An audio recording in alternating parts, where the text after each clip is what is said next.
So now let's look at the derivation of the homography that will do stereo rectification to the pair of images.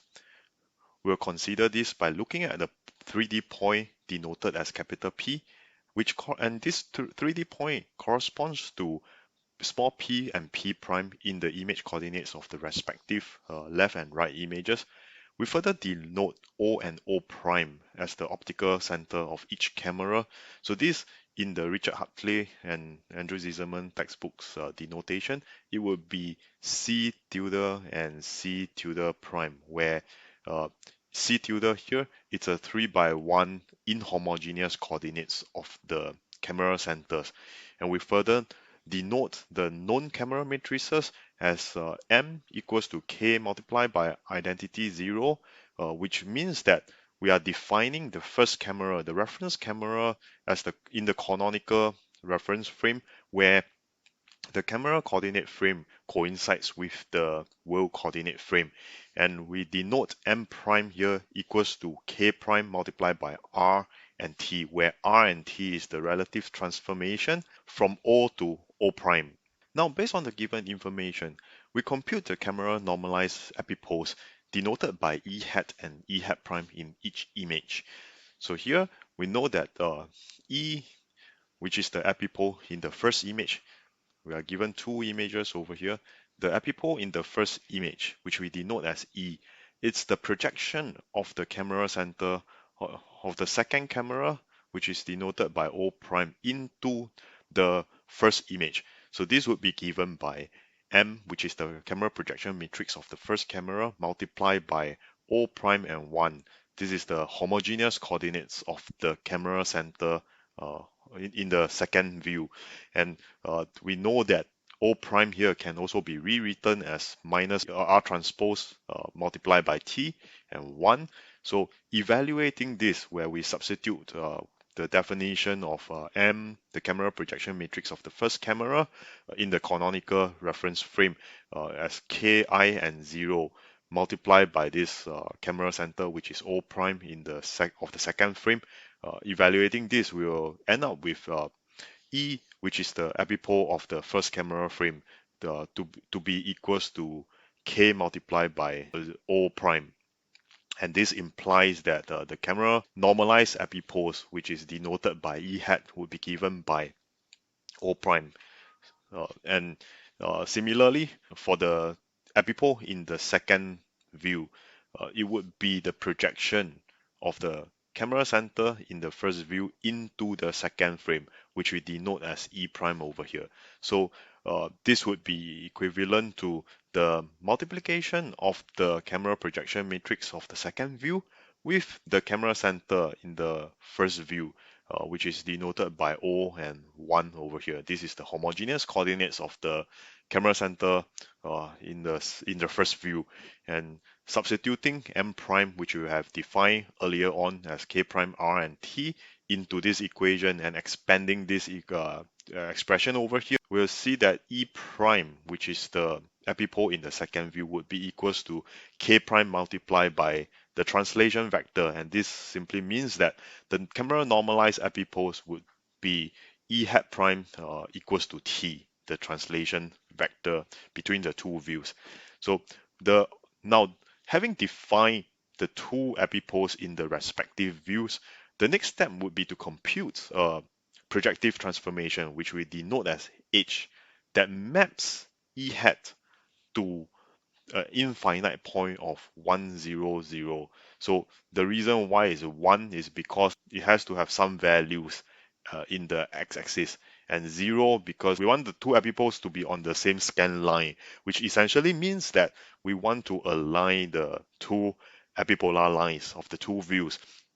And a good choice would be the rotation matrix, because we recall in the lecture where we talk about homography, we said that the homography exists only when the scene is planar, and the second case where the homography exists is that it's under pure rotation of the camera. And in this particular case, we can choose the homography to be equals to a octagonal matrix, which is a rotation matrix that we denote R1 transpose, R2 transpose, and R3 transpose over here.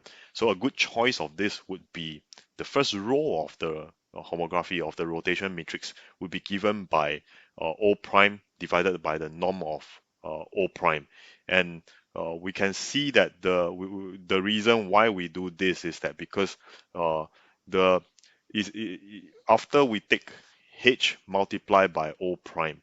So this means that we are going to take the first row here and do a dot product with O prime itself. So this would become the normalized O prime multiplied by O prime itself. So this will give some value which is essentially equals to 1 over here. And the next row of the definition, a good choice here would be an octagonal vector to R1 because we want H over here to be a octagonal matrix, which means that it's a rotation matrix here. So this means that any two rows in the rotation matrix has to be octagonal to each other. And one of the good choice would be the definition over here. So you can verify it by yourself. The dot product of R1 and R2 is going to be 0 because this value over here is octagonal to R1 over here. And then we also know that since the R1, R2, R3, they form the basis, the three octagonal basis in the rotation matrix. This means that having defined R1 to be this value here and R2 to be any octagonal vector to R1, we need R3 to be octagonal to both R1 and R3 because this simply means that the dot product of R1 and R3 would be equals to 0 as well as the dot product of R2 and R3 would also be equals to 0. And R3 here would naturally be given by the cross product of R1 and R2. The cross product of two vectors would give a vector that is octagonal to both the vectors.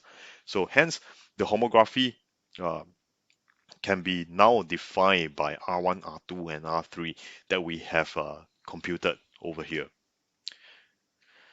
So next, we will find a good projective transformation H prime that maps the epipole in the second image, which we denote by E hat prime over here, to an infinite point as well, which we denote as 1, 0, 0 transpose. And a good choice of this H prime that maps E prime to an infinite point would be given by H, which is the homography that we have computed earlier on, multiplied by R transpose over here. So I'll leave it to you to as an exercise to show that this is true. So essentially what you need to do here would be you need to verify that H multiplied by E will give you a vector of 1, 0, 0 and H prime over here multiplied by E prime, which is essentially equals to H rotation matrix transpose multiplied by E prime. It's also going to give you 1, 0, 0 for this relation to hold true. And finally, once we have obtained both H and H prime from the computation, we can apply these two homographies on the respective images to rectify them into parallel pairs that look something like this. So what this essentially means is that given the original left image, for example, we will apply H over here on X over here such that we map every pixel into the new rectified image space. So in reality or in practice, this is not done in this particular way as we have mentioned in the lecture in homography, because this will lead to hole in this rectified image over here.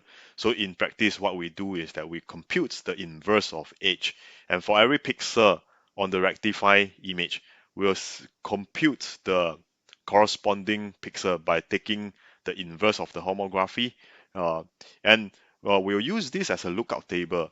So this means that for every pixel on this rectified image, I'll be able to find the corresponding pixel in the original image over here, and I'll simply read off the value or the RGB value from this original image and fill it into my rectified image. And as a result, by doing this, we'll avoid having holes in the rectified image. We'll do the same with the second image by applying the H prime inverse on every pixel over here to search for the corresponding pixel value in the original image, such that we can simply take the value and put it into the rectified image over here to avoid having holes in the rectified image. Now, once we have computed the stereo rectification, this means that for any arbitrary pairs of images, which is related by rotation and translation, with a camera intrinsic value of k and k prime respectively, we can convert this into a parallel pair of images such that the epipolar lines lies on the same scan line. And the next thing that we need to do would be to do a correspondence search. For every pixel on the reference image, we want to find the patch on the corresponding scan line in the second image such that it has the highest visual similarity with respect to this particular patch in the reference image. As mentioned earlier on, we'll do this by sliding a window on this corresponding image over here along the scan line. And for every uh, sliding window over here, we'll compare the visual similarity with the patch from the reference image. We'll do this by computing what we call the matching cost. And here, the interesting thing here is that the patch that has the highest visual similarity would be taken as the correspondent of this reference patch in the first view. And this simply implies that at the particular part of the sliding window, we will get the lowest matching cost. And this means that this is the right match for the patch in the reference view. And this would be taken to compute the disparity, because this patch over here, if we denote it as x over here, and this patch over here, which we denote as x prime, there's a slight shift because this is a stereo pair looking from two slightly different viewpoint. So the disparity here would be given by x minus x prime, and it will correspond to this particular value over here. And there are, of course, several methods that can be used to compute the matching or the photo consistency cost. We'll look at 4 different techniques to do this: the normalized cross correlation, and the sum of square differences, sum of absolute differences, as well as the mutual information. So for the normalized cross correlation, usually, to be more precise, we define it as the zero mean normalized cross correlation, in short, NCC, and it's defined as follows. Suppose that we have two patches, F and G. So F here simply refers to one of the patch in the reference view, the first image, and G is the corresponding patch that we are considering when we take the sliding window along this particular scan line in the second view, and we'll denote this as G. So here, mathematically, F over here, depending on the size of the patch that we consider. So suppose that we consider a 3 by 3 patch denoted as omega over here. F would be represented as the vectorized version of the 3 by 3 image patch that is considered. And similarly for G over here, it would be also a 3 by 3 image patch that we are considering at the current stage of the sliding window. We'll vectorize this into G, and F bar over here would be the mean of the image patch intensity. Suppose that this is a grayscale image where every pixel over here has a single value that ranges from 0 to 255, for example. What we can do here is that in this case, we have 9 values in this particular vector. F bar over here simply means the average values of all the pixel intensities in this particular vector over here. Similarly for G bar, it would be the average value of all the entries in this vector. And for sigma f and sigma g, so this means the standard deviation of the vector over here. So we'll simply take every entry here, minus away the mean, and square it and sum everything together, and finally divided by the total number of entries in the vector over here. So the normalized cross correlation will be in the range of -1 to 1. And uh, what this means is that the higher the value, the more similar the two patches will be. And since the normalized cross correlation over here, it's normalized with the image variance. This means we are dividing it by the product of the variance of the pixel intensity in both the vector of f and g, which corresponds to two image patches that we are comparing over here. And since we normalize this via the image intensity, what it means is that the normalized cross correlation is invariant to gains and bias. So this means that it's invariant to lighting changes. So if I have a image patch in the first image, and the second patch, which is f denoted by f and g as defined earlier on, if there is a slight change in the image intensity over here, we are still able to compute matching cost pretty efficiently over here. But the main failure of this normalized cross correlation is the lack of surface textures and repetitive textures. This means that if G is slide across, means that I'm sliding it across a uniform or homogeneous surface over here. And what this means is that there won't be much variation as what we have seen earlier on in the graph of the matching cost. So in this case, if we were to slide across the different disparity along the scan line, uh, we would expect that there is a greater change in the matching cost, in the normalized cross correlation cost, if the image texture is not uniform along this particular scan line.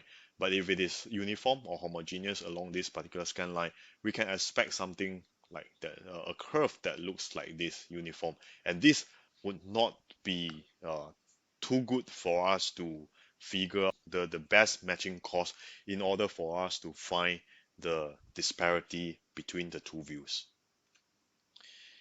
Another way of computing the matching cost would be the sum of square difference.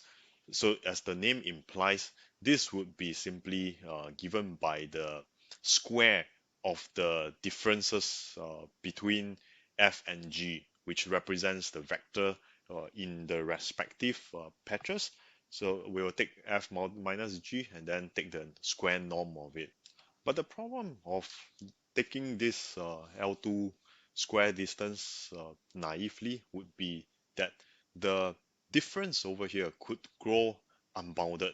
That means that because there is simply no bound to the difference or the square of a difference, and as compared to what we have seen earlier on, where in the normalized cross correlation, because we are normalizing over a certain value, so uh, we can guarantee that this lies within -1 and 0, -1 and 1. And but in this particular case over here, in the L2 square distance over here, we cannot guarantee this to be in a certain range. We can do this by mapping this L2 square differences into an exponential function that looks something like this. So this will guarantee that the range lies in 0 to 1, since this is exponential of a minus L2 distance. This is somehow similar to the exponential function or the Gaussian distribution. And where sigma over here, it's a hyperparameter that we define as a standard deviation. Now, one of the disadvantage of using the sum of square difference is that it's extremely sensitive to outliers. The reason is because we are taking the square difference of f and g, and what this means is that this would give us a curve that looks something like this, where this is the difference between f and g, the norm of the difference between f and g. And since we are taking a square, it will end up to be a quadratic curve that looks something like this.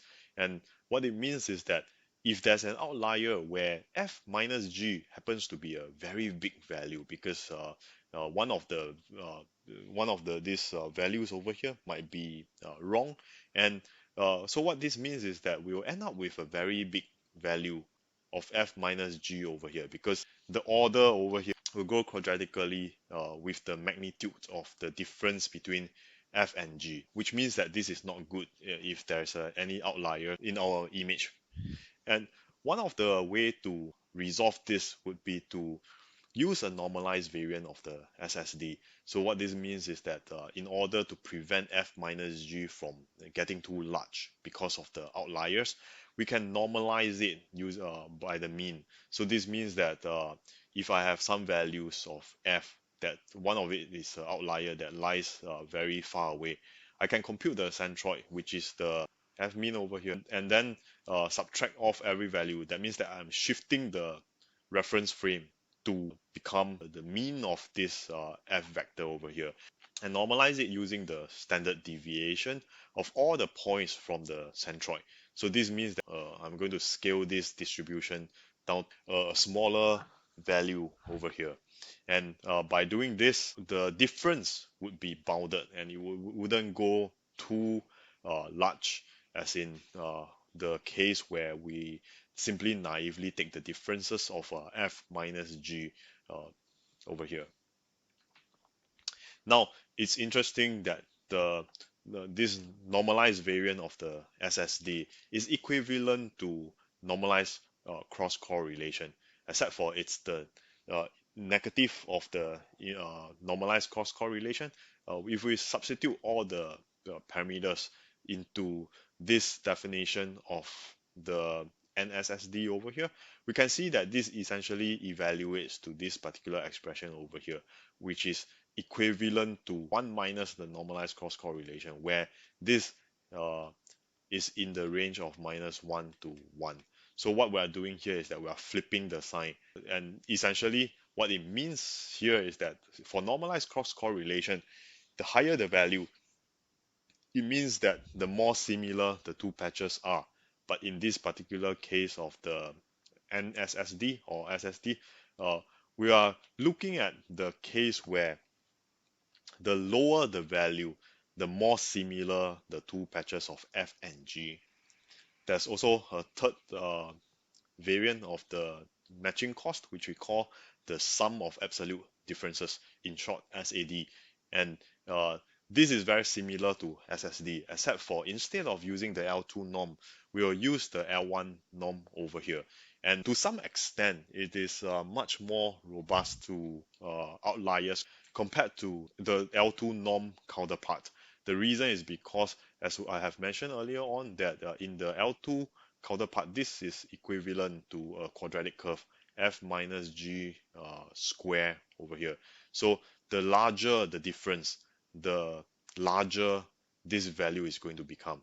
As a result, it's very sensitive to outliers, because outliers is going to cause f minus g to be large, as well as the final result here to be extremely large. And this will outweigh all the possible measures that we can have. But in the case of the L1 norm, what this simply means is that we will have a curve that looks something like this in a V shape, where this is f minus g, the L1 norm over here. So we can see that in comparison to the quadratic curve counterpart, for a very big value of f minus g, we would have a substantially lower value compared to the L2 norm counterpart. And what this means is that by taking an L1 norm, we would have suppressed the sensitivity towards the outliers. So the last matching cost that we'll look at is the mutual information obtained from the information theory. And it is the measure of how dependent two random variables x, y are and it's given by this equation over here, the mutual information of x, two random variables x, y, is a marginalization over all the range of x and and y, where the pxy over here is the joint probability of the two random variable multiplied by the log of the joint probability divided by the marginal probability of x multiplied by the marginal probability of y. We make use of this to define the matching cost, which is the photo consistency measure, and by taking the negative of the mutual information. So here, since the mutual information measure how dependent the two variables are, by taking a negative of this mutual information, this means that the higher value of the mutual information or the photo consistency cost here would means that the two patches of F and G are very dissimilar.